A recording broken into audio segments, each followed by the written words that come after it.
جی کے دونوں دڑوں کے ساتھ ایک طویل مدت کا تعلق ہے۔ وہ دائیں بازو ہے یا بائیں بازو ہے، ہم نے ہمیشہ آزادی صحافت کے لیے اور صحافتی برادری کے حقوق کے تحفظ کے لیے جہاں بھی ضرورت پڑی ہے ہمیشہ ان سب کے ساتھ تعاون کیا ہے۔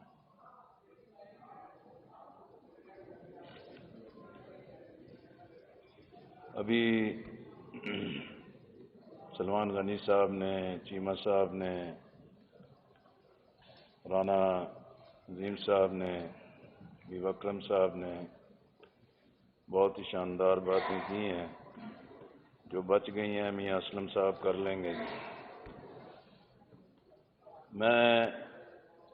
1979 میں میس کمیونیکیشن کیا۔ ڈاکٹر عبدالسلام خورشید مرحوم، مسکین اجازی صاحب مرحوم، وارث میر صاحب مرحوم، مہدی حسن صاحب، عارف نظامی صاحب، اسلم مرزا صاحب، یہ اس وقت کے ایک بہت نمایاں اساتذہ بھی تھے اور بڑا نام بھی تھے، اور ان تمام ناموں میں مختلف نظریات رکھنے والے لوگ تھے، لیکن ان کا ایک بڑا مقام تھا، ایک بڑی عزت تھی، بڑا احترام تھا۔ لیکن ان کے جو لیکچر اور ان کا جو پڑھایا جانا اور اس کا طریقہ تھا، اس وقت بھی اور آج بھی ہم اس پڑھائے جانے کو دیکھیں اور عملی صحافت کو دیکھیں تو اس میں ایک بڑا فرق ہے۔ بالکل اسی طرح اس ملک میں جو حکمران جماعتیں ہیں، ان کے قائدین جب اپنے اپنے دور کے سنہری کارنامے سناتے ہیں تو ایسے لگتا ہے کہ یہ سارے ہی بہت اچھے ہیں، گناہ گار صرف ہم ہی ہیں۔ لیکن اس وقت جو ملک کے حالات ہیں، وقت نہیں ہے کہ میں اس کی تفصیل میں جاؤں، لیکن پریس فریڈم ہے، آزادی صحافت ہے، آزادی اظہار رائے ہے،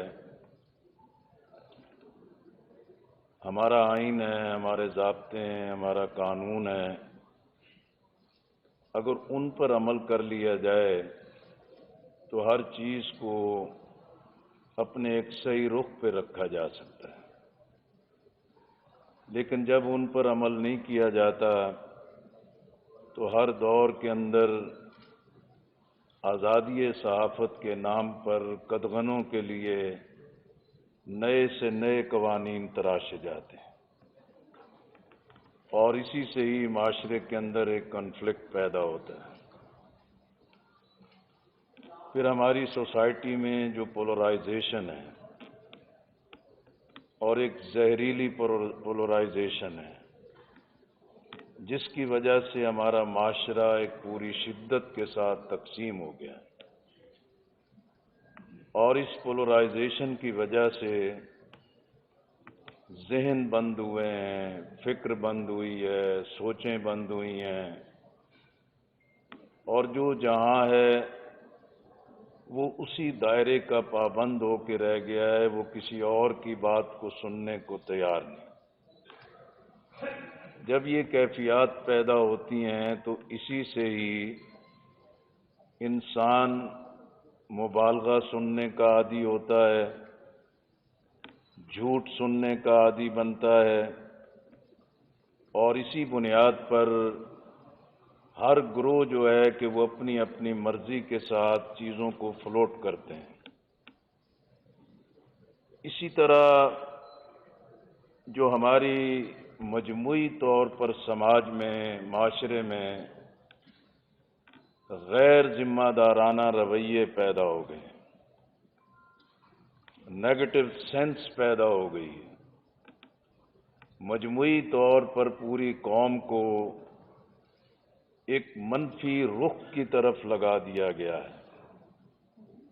جس کی وجہ سے کوئی بھی دوسرے کو برداشت کرنے کے لیے تیار نہیں۔ میں یہ بات اس لیے کہہ رہا ہوں کہ آپ نے اس میں کلائمیٹ چینج کا بھی تڑکا لگایا ہے۔ اگر ہم اس کا بھی جائزہ لیں کہ ایک عرصے سے موسمیاتی تبدیلی پر بحث ہو رہی تھی اور اس چیز کو بھی کہا جا رہا تھا کہ پاکستان اس کی لپیٹ میں آ سکتا ہے اور اس کا سد باب ہونا چاہیے، لیکن میڈیا یقینی طور پر اس پر غور کرے کہ ہمارے ملک کے وہ علاقے جہاں مسلسل 100 گھنٹے تک بارش ہوئی، 70 80 گھنٹے تک بارش ہوئی، جہاں پہاڑوں سے سیلابی ریلوں نے ہر چیز تباہ کر دی، جہاں دریا کے ایک بڑے ریلوں نے بستیاں آبادیاں تباہ کر دیں، اور اسی طریقے سے آج بھی سندھ کے یا متاثرہ علاقوں میں دیکھیں تو ہر جگہ پانی کھڑا ہے اور لگتا ہے کہ ابھی کئی ماہ تک اس چیز کا سامنا کرنا پڑے گا۔ لیکن لوگ اس چیز کا گلہ کرتے ہیں کہ پورا میڈیا شہباز گل کیس پر لگا ہوا تھا اور وہ اس تباہی اور اس بربادی کی طرف متوجہ نہیں تھا۔ اس سے پہلے بھی بلوچستان میں بہت ہی ایک ہنگامہ خیزی تھی، اور اسی طرح یہ شعیب ملک اور ثانیہ مرزا کی شادی ہوئی تو اس کا جس تفصیلات کے ساتھ چیزیں دکھائی گئیں، مجھے اسی عرصے میں بلوچستان میں انہیں احاطے میں جانا پڑا کہ بھی ہم کن حالات سے دوچار ہیں، ہم کن کیفیات سے دوچار ہیں، لیکن نیشنل میڈیا ان چیزوں پر کیوں توجہ نہیں دیتا؟ اس لیے میں سمجھتا ہوں کہ آزادی صحافت کا تحفظ بھی ضروری ہے، اور مجھے یاد ہے کہ جب بھٹو دور تھا، میں پنجاب یونیورسٹی اسٹوڈنٹ یونین کا صدر تھا، اسلامی جمعیت طلبہ کا بھی ذمہ دار تھا، اس وقت رائٹ کے لوگ جو ہیں کہ وہ بہت متاثر تھے۔ ہم اس وقت بھی شامی صاحب کے، الطاف قریشی کے، ضیاء شاہد کے اور ان سب قائدین کے جو بچے تھے، کسی مسجد شہداء سے کوئی جلوس بھی نہیں نکلنے دیتا تھا، ہم کندھوں پر بٹھا کے ان کی آڑ میں جو ہے کہ جلوس نکالتے تھے۔ پھر ضیاء الحق کا دور آیا تو لیفٹ کی پوری جو لابی ہے یا لیفٹ کے جتنے بھی لوگ ہیں وہ شدید متاثر تھے، ہم اس وقت بھی ان کے حقوق کے تحفظ کے لیے سڑکوں پر آئے۔ میں اپنی بات کو سمیٹتے ہوئے یہ کہنا چاہتا ہوں کہ یقیناً اس حوالے سے ہماری صحافتی برادری نے ایک بہت ہی شاندار کردار ادا کیا ہے آزادی صحافت کے لیے، اپنے حقوق کے لیے، لیکن صحافت کے میدان میں بھی جو میڈیا گروپس جو ہیں، ان کے مالکان ہیں، ان کی اپنی ترجیحات ہیں، صحافت کی اپنی ترجیحات ہیں، اور ریاست کے امور کی اپنی ترجیحات ہیں۔ ان کے درمیان بھی کہیں نہ کہیں چیزوں کو باہم سمیٹنا، ملانا اور اس کا رخ طے کرنا ہو۔ اسی طرح ہم دیکھیں کہ اس وقت ریاست چاروں اطراف سے خطرات کے اندر گری ہوئی ہے۔ ہمارے ریاستی ادارے جو ہیں کہ وہ کمپرومائز ہو رہے ہیں، اسی طرح ہماری